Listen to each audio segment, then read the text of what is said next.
Hello, it is the Heart Herd, and we are finally starting our foraging 101 class called Eat Your Yard. So we're going to be looking around my yard for plants that you may be able to find in your yard or in public that are edible, and then I will tell you what I like to do with them. And then we do have a fun surprise today that I found in the yard to look at. So this is going to be my handy cameraman. As you can see, we've got Seawart Heritage Outdoors here with Claw, using him as a perch.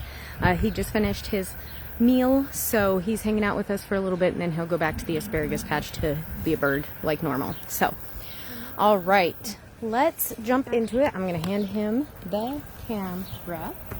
So we're just going to kind of start right here.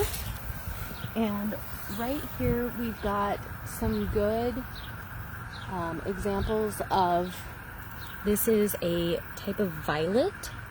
It's got this nice heart shape that you can see, and this is edible. It's got these big veins on the back that are visible. So this is what I'm looking for when I am trying to find this violet. I like using this one in soups and salads. So for salads, you're gonna wanna find the smallest ones you can. Something just really, ooh, I'm so sorry. I got the roots on this one. That's okay, we'll use it for something. So you're gonna wanna use something really small like this and this for salads, because the smaller they are, the more tender and less bitter they will be. And then you're going to want to use something more like this chopped up for a soup.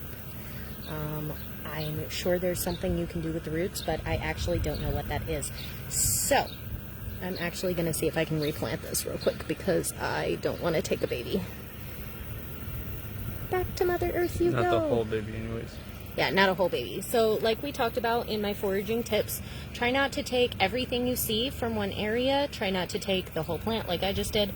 If you can at all possible, just so they can repopulate. Other animals, other people can also eat them. Oh, hi, Claw. Sorry, I got a little close to your face there, didn't I, buddy? So then also in this area, we are seeing a lot of clover. Clover is fabulous. So, this I also like to use soups and salads. It's really good for that. I just take the stem off.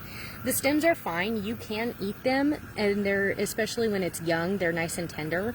I just don't like flossing with stuff like that. It's kind of like celery strings. It's just not my thing. And then, perfect, you found us a flower. So these flower buds you can use to dry and make a tea, or I also just like to eat them. They are a wonderful garnish for a fun bit of texture on a salad, and they're a bit sweet. I like how sweet they are. Is that clover? Yes, this is a clover flower, so you can tell because it's going to be bunched in with all of these other little clover leaves, and then it's got the white petals with like the lots and lots of petals. And then as you can see, as it starts getting older, it's going to start turning into these browns, and then this is where the seed pods are going to start forming, and then they'll actually fall off and reproduce and make another plant. That's my understanding anyways, and they pollinate. Again, I have no licenses. I have a child with pica that likes to eat outside, so I started taking a foraging class, and then my foraging teacher unfortunately died, so I decided to kind of take up the next little bit. I don't know a lot, but I know what he taught me. So this is your common dandelion leaf. Everybody's going to recognize these. These are so fabulous. Again, soups and salads, chop them up really fine. The younger they are, the better they are for a salad. It doesn't really matter for a soup as much. And then the dandelion, the little yellow flowers, you can do all sorts of stuff with that. You can turn that into tea. You can turn that into mead. You can turn that into different types of candies.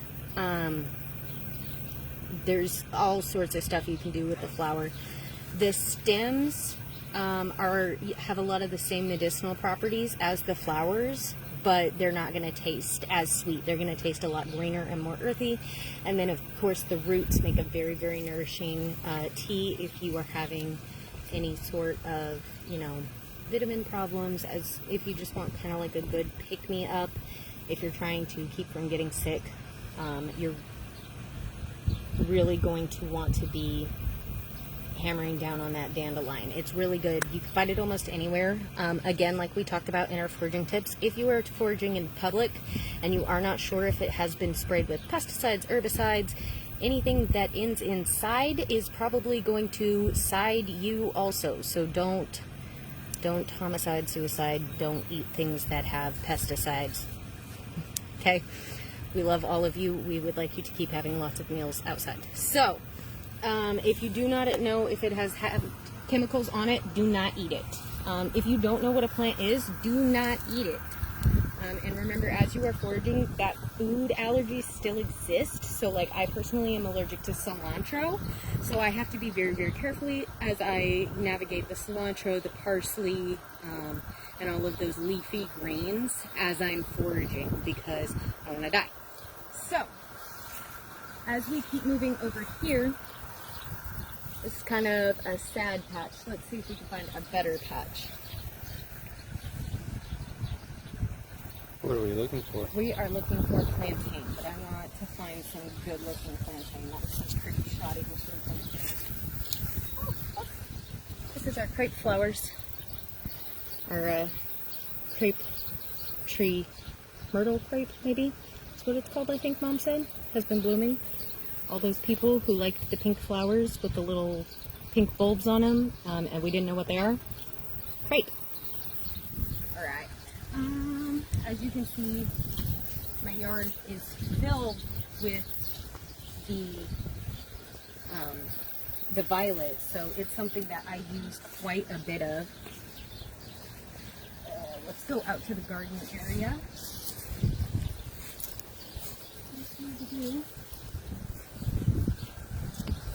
So as you're walking, you can still see a lot more clover, a lot more violet, just kind of peeking up everywhere here and there.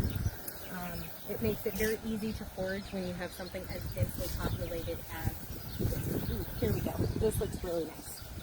All right. So here we have, here and over here, we have a nice patch of, this is plantain. This is broadleaf plantain. I'm going to take this one right here. So as you can see, nice. This gave me a great specimen. So when you pull the broadleaf plantain leaves off, it is going to have these little like stringies from the inside. Again, I don't know what these are called. I don't have any degrees. Sorry, guys. But you can see that it's part of the veins that go up the back. And you're going to have these very rigid veins up the back. It's going to be a nice broad leaf. Now, if you see this leaf, kind of, but in a longer and pointier version, it's not out right now. It usually comes out a little bit later after the broad leaf does. That is going to be your thin leaf plantain. And so it's also going to have these big ridges. It's going to have these little spindlies when you pull it off, and the plants are going to look a lot the same, and they're going to be found in a lot of the same areas.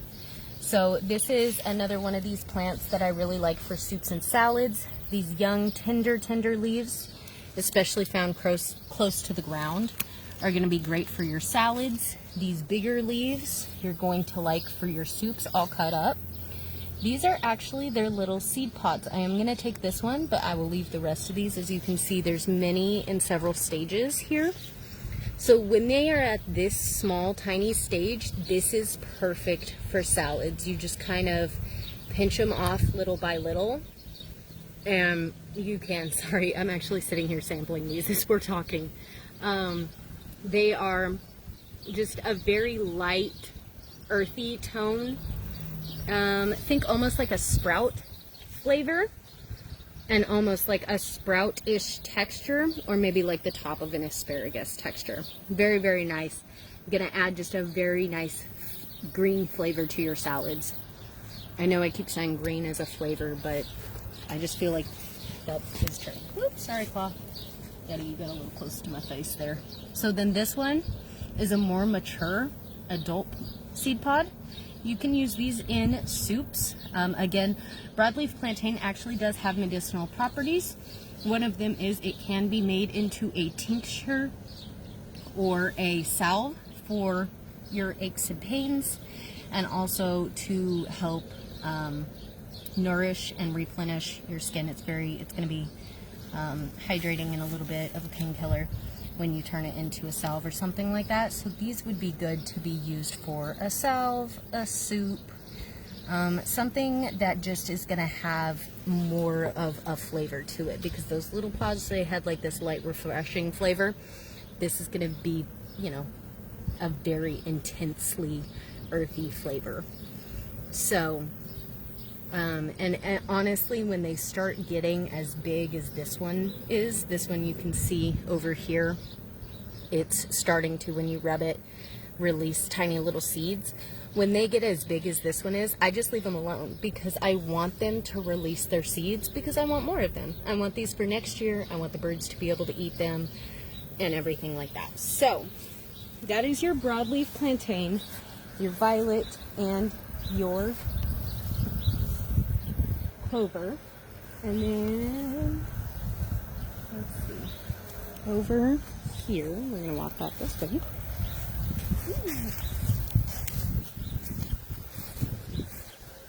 Let's see, here we go. So this is not a clover. It's I want to say it's called Woodstock. I don't know if that's true though. I'm not really great at remembering the names all the time. I'm super sorry about that. Come here, I just want this. All right, here we go. So as you can see, it looks like a clover, but like the violet, it's got this heart-shaped leaves instead. This is also a safe edible plant. Just like the clover, it's going to have a light, refreshing green flavor. You're going to want to use it for soups and salads. Especially in soups, it's going to wilt down a lot. So if you are making a soup with it, collect more than you think you're going to want. So I usually, when I am walking around and I am foraging, like if I'm going to make a soup, I just bring a colander out with me, and I fill the entire colander with various greens that I want to make. And if I'm making it for someone who is sick or hurt, I pick them a little more specifically. Let me see, this might be yeah, okay, look right down here. This is actually a thin leaf plantain. You're gonna see it's got, so, okay, come back over here. I'm sorry. We're getting into the light. Yep. We're getting excited. All right, so here you can see this one's got like a more round shape, and then this one kind of has more of a point. You're gonna see that, so if you don't see the little leafy leaves, this is what you're gonna see at the bottom, this little bit of red, but you can even still see like a few veins trying to show up here. Again, you flip them over and you're gonna see these deep veins on both sides. I'm really glad that I spotted this. So this is gonna be, you know. And look, if we would have looked a little bit more, there's some right here too. Do you see some? That is not actually. So I'm glad you saw this, and I'm glad we can talk about this. So this is your broadleaf plantain. It's got these nice bulb leaves. This is your thin leaf plantain. It's got these nice pointy leaves. They've got these deep jagged veins. So now we're going to look at a copycat that Seaward Heritage Outdoors just pointed out. He's thinking this is broadleaf plantain. Looks very similar on this side, but you flip it over and it is missing those deep veins. So then we're going to pull one off. Let's see what happens. It is missing all of the little frills on the end, and if you look, this has a hollow stem and this one does not. So these are some of the ways that you can identify a plant from a copycat. You're going to be looking for what type of moisture they are wicking. Do they milk? Do they have a clear? So anything that milks, you're going to want to be a little more suspicious of. I know that dandelions do, but they are a safe plant. But anything that produces milk, like a butterfly bush, you're going to want to steer clear of. Not probably something you're going to want to eat. Ah! I'm sorry, Claw. All right, we keep leaning down and Claw just almost pecked my face. Okay, so we're going to come over here, hopefully. Try not to fall in holes. Yeah, rubble is our resident mole killer. So if you look, this is actually not clover. Now I can't tell you what the real name is. Oh look, here's some more thin leaf plantain right here. So you're gonna see a lot of copycats in the same area, and you've got to know kind of what you're looking at, what you're looking for. Again, pretty much clover and all clover copycats are gonna be safe to eat. Pretty much, not all of them. So again, if you don't know what it is, don't put it in your mouth. But this is a clover copycat. It's gonna have these bigger leaves. It's gonna come more commonly with 4, 5, 6 leaves on it. And then sometimes they'll even be fuzzy as they get more mature. This is a great alternative if you're looking for something that tastes like clover but is a bit bigger and has a little bit of a heartier flavor. So where this one may be better for salads, this one may be better for soups. I just kind of pick them indiscriminately since I know you can eat them both. So again, with these ones, their stems are going to be like a lot more thick. So you really are going to want to remove those before just going ahead and chomping in. So,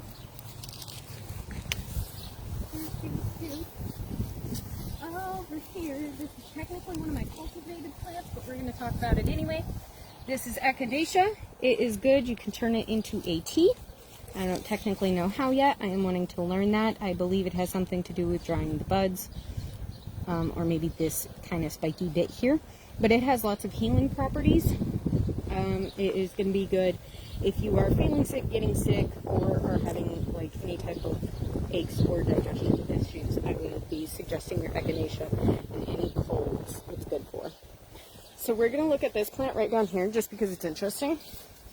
So someone once said, oh my gosh, are you growing, you know, the devil's lettuce in your yard? And the answer is no, this is not what this is. This is what is called Virginia creeper. And it is, here we go, here's the end of it. It is a vine.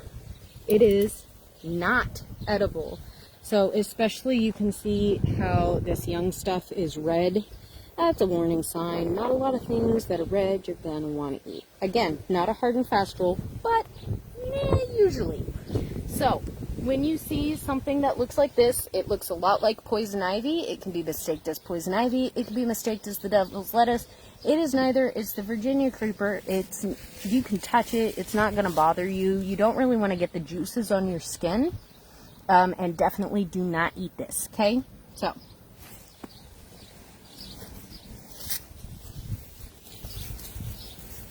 we are wandering over this way in hopes of finding some poor man's pepper. I can't remember the real name of poor man's pepper, which kind of sucks, but it is obviously a plant that when dried out tastes. You're gonna see how this likes a different texture of soil. It's over here towards these rocks more than it was in the nice, we have a very clay based soil here. So this is what your poor man's pepper is gonna look like. Here's it. Sorry about that. We're having some technical difficulties. Sorry about that. So I was close enough to the house. I was on the Wi-Fi, and then I walked away to the yard, and now it's not. So sorry about that. So we're looking at this poor man's pepper. You can see it here, still in the ground. I did pick some. And so this is what you're kind of looking for. It even kind of looks like pepper with these little pepper pods. You can eat these green. You can put them on a salad. It is going to have, again, a very, it's going to have a kick. It's going to have a very peppery taste to it if you want to eat them fresh. And then if you want to eat them dried, you hang them upside down. You dry them until they're dry. You take the little pepper pods off. Whew, yeah, those are spicy. Okay, good. Ouch. No, those are right here. Oh, again, sorry, we were having technical difficulties. Sorry about that. So, this is what you're looking for in the poor man's pepper. You hang it upside down and you can dry it and then collect these little seed pods, and again it's just going to bring a little bit of spice and that nice black pepper flavor to anything that you cook with it. The last thing I'd really like to show them, if we could find any, is some pineapple plants. So I think we found those primarily in the front yard. Alright, let's see what we can do. Much feeder. Yeah, we're gonna wander to the front yard and see if we can find it up there. We're gonna attempt to, and as we're wandering, you can kind of look through my yard. I'm spotting dandelion everywhere. Dandelion. Yep, we've got Here. dandelion, plantain right there. We've got More some plantain. clover right next to it. Again, technical difficulties. We are sorry. So, kind of the nice thing about that's not it. It is not. Knowing foraging is once you kind of know what you're looking for, you can look around, you can find it everywhere, and there's always your next meal right there in your backyard. So we just saw a little fake out pineapple plant. It had little yellow. That's a great plant right there. So you're gonna see here just a whole bunch of poor man's pepper, just all right here. Growing right along the edges of these rocks. It likes that well-draining soil a lot better.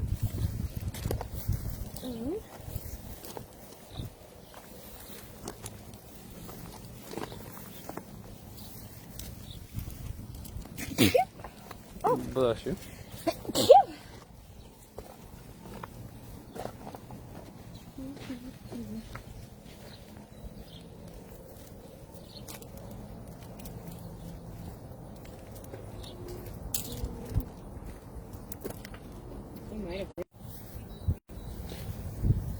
We're back. Sorry with the technical difficulties. So we're walking in the front yard now. Again, we're going to take a look at one of our cultivated plants, but it's still something good to know, and that is roses. You can obviously use rose petals. This one's looking a bit rough since the bad beetle, has gotten to it. But roses can be used also. The back? Yeah, we just got back. All right, zoom in right here. So this is going to be your wild mustard. You're going to be looking for, oh, I'm sorry, this is the only one I found right now, but you're looking for these kind of leaves, and then these very, very shiny, waxy, yellow flowers. So the flowers are really the important part for me for identifying this, because they are just very, very shiny and waxy. They're not fuzzy, and they've only got the 5 petals. So when I'm looking for wild mustard, this is kind of what I'm looking for. And then it grows very up. And again, it's got the nice, thick, not hollow stem. So, let's see. I've still not found any pineapple plant. Nope, that's not it. Ugh. So we will keep wandering and seeing what we see. And if we do not find pineapple plant right now, I will post a picture of it. It literally does smell and taste like pineapple. So when you crush it up between your fingers, it will smell. And we're back again. Can you finish telling us about what you can do with the pineapple plant? So with the pineapple plant, again, if I can't find it here in my yard right now, it may be out of season. And if I can't, I will post a picture of it. But when you crush it between your fingers, it smells like a pineapple. And when you eat it, it tastes like a pineapple. And the little yellow flower actually looks like a pineapple, which is why I call it pineapple flower. And I like to put it on salads. I think it brings a very refreshing zest to salads and adds just like maybe a little bit of a sweet taste to it without actually adding any fruits. So we're gonna go this way, and I'm gonna have you hang out right there for just a second, and I'm gonna grab our scissors.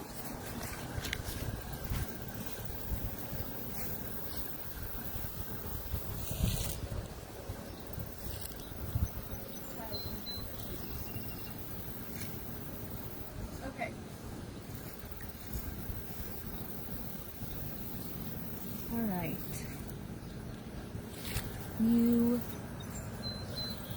All right, right over here. You can see this adorable yellow or red mushroom with the yellow stem. So this one got stomped on a little bit, but you can see kind of what this is looking like on the inside. we are going to find a fresh one, and we are going to pick it. I have not eaten this one, so do not eat this one yet, okay? I have not eaten this one. So here's a fresh one. It is a little baby. We are going to pick it right now to see if it yellows immediately, or if it starts turning blue immediately, or if it takes a while.